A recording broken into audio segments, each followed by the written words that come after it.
Hello, আমি doctor Roni Mallick. আজ আমরা জানব কিভাবে সঠিকভাবে রোটা হেলার ব্যবহার করতে হয়। এই যে এটা হলো রোটা হেলার আর এটা হলো রোটা ক্যাপ। এখন আমরা যেটা করব না সেটা হলো এই যে রোটা ক্যাপসুল আমরা কখনোই গিলে খাবো না। এরপর আমরা কি করব? এরপর আমরা হাতটা ধুয়ে আসবো। হাত ধোয়ার পর এই যে রোটা হেলার দেখা যাচ্ছে, এটা আমরা এই দিকে মাউথ পিস আছে, মাউথ পিসের দিকে ধরে এভাবে টান দেব। এই যে এটা খুলে গেল।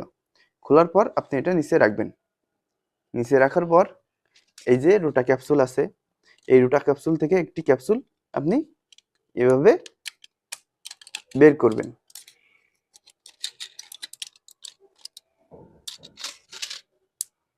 এই যে বের করলেন, দেখেন এই যে সাদা অংশ বা ওই যে ওষুধটা আপনি এভাবে, এই যে এর ভিতরে একটা ছিদ্র আছে, এই যে এই ছিদ্রর ভিতর আপনি এভাবে রাখবেন। রাখার পর এই যে ক্যাপটা আছে এভাবে একটু জোরে লাগিয়ে দিলেন। লাগানোর পর আপনি এইদিকে মুখ নিয়ে বা এইভাবে আপনার যে শ্বাস ছিল সেটা শ্বাস সব ছেড়ে দেবেন। এভাবে শ্বাস ছাড়ার পর আপনি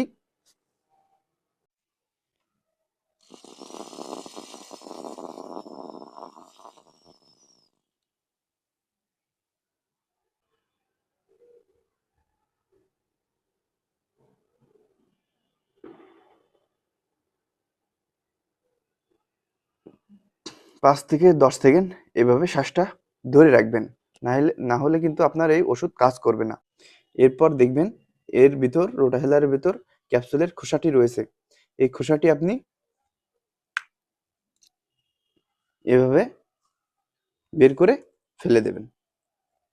তারপর কি করবেন? এই যে রোটা হেলারটি এভাবে টিস্যু দিয়ে পরিষ্কার করে আবার